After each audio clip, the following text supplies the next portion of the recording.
Hej, her er en lille video om de her vanvittige ritualer, som bliver pålagt os. Alle sammen er en udløber af noget religiøst og iscenesat af vores politiske medløbere, og så bliver de udført af en befolkning i ignorance og uvidenhed. Hvorfor jeg tillader mig at kalde det ritualer og religiøse, så er det fordi, at enhver religion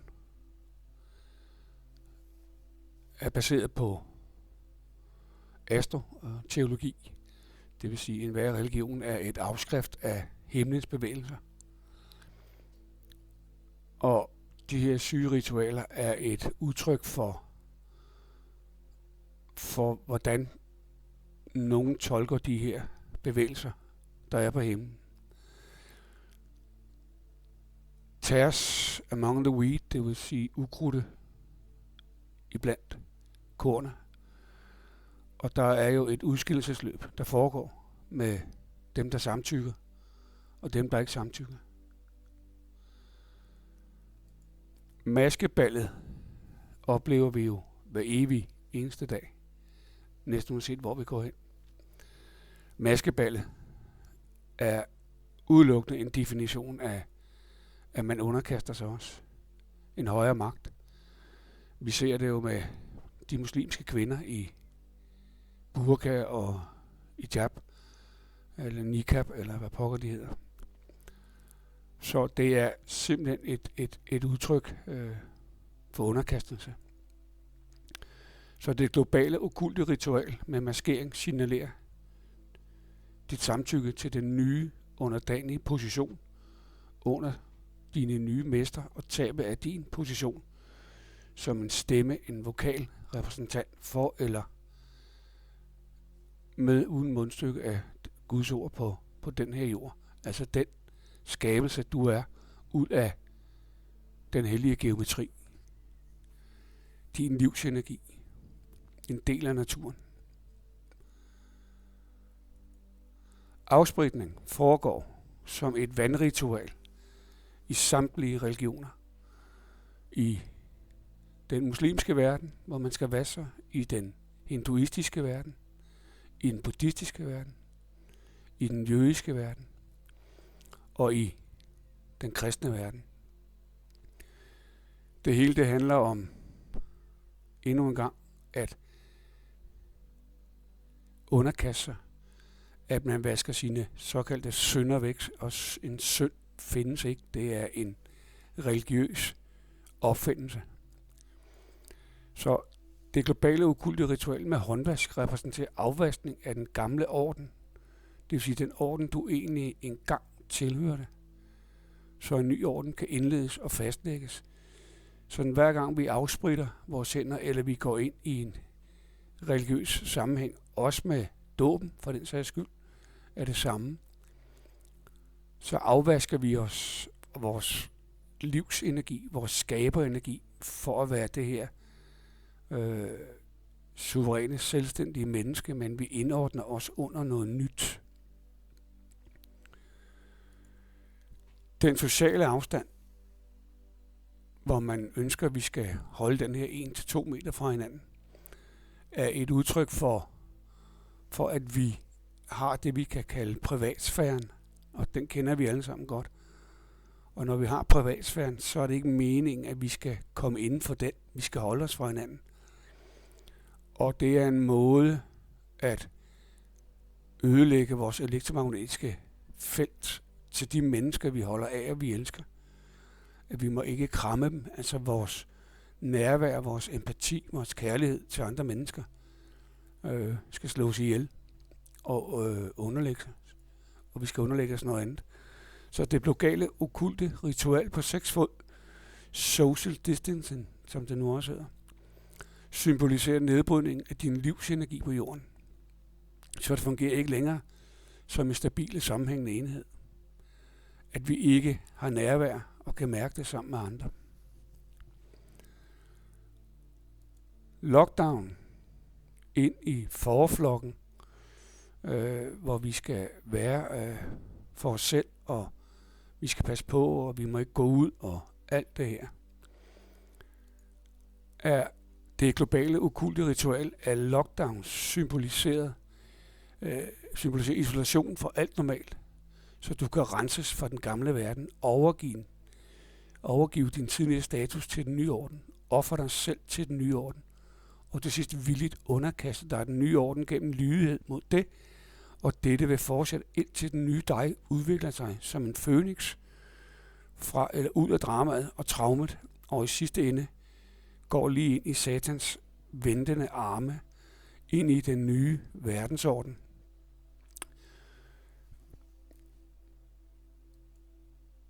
Desværre er der få, der ser det endnu.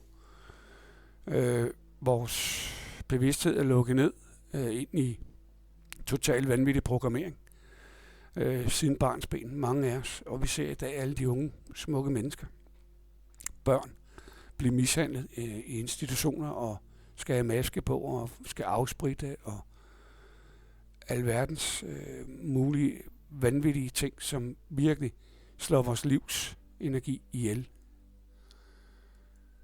Den her kognitive dissonans bliver jo udfordret på vanvittig plan i disse tider hos rigtig mange mennesker, som forsøger at se, men ikke kan se, og hver gang de ser en lille fli mere, så går de jo i forsvarspositioner. Det er der ikke noget at sige til, fordi alt, hvad et menneske har troet på, lige pludselig står til tvivl.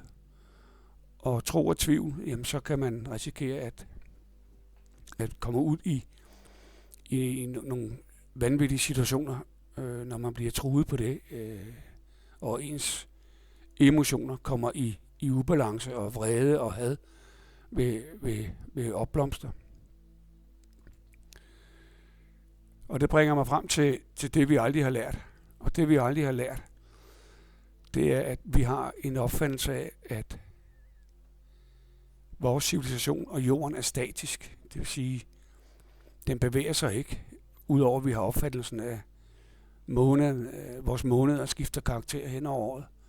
Vi har en opfattelse af, at månen skifter ansigt, nat og dag, hvor mange gange solen tager sin omgang, definerer, hvor gamle vi er og bliver. Så det, vi ikke har lært, det er det store kosmiske hjul, eller det et af de store kosmiske hjul. Og det er de her tidsalder, hvordan de bevæger sig på cirka 26.000 år. Vi har nogle civilisationer, som er glemt og borte. Vi har en idé om noget af det gamle Egypten. Der er templer og pyramider. Vi har en idé om det gamle såkaldte bibelske Israel og Persien. Det har vi også en idé om.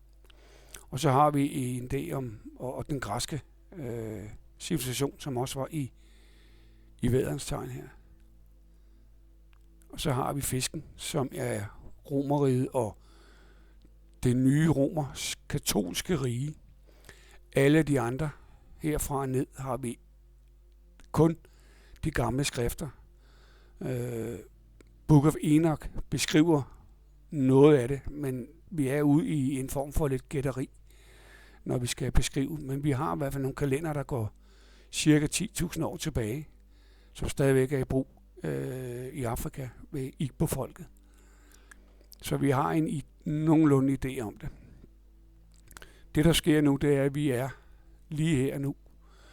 Og når man ser ind i kristne symboler, så ser man som regel en fisk, og det er her, vi ser en fisken af. Så der, hvor vi er lige nu, det er, at vi er på vej ind i den her Vesica Piscis, som den bliver kaldt. Og den er en definition af overgangstiden, hvor ting bliver brudt ned, og nyt skal opstå. Der, hvor vi er på vej ind, det er det, vi kalder heaven on earth, himmel på jord, hvor vi skal tage vores egen kroner på som suveræne mennesker, og vi kommer til at vide og gøre og bygge.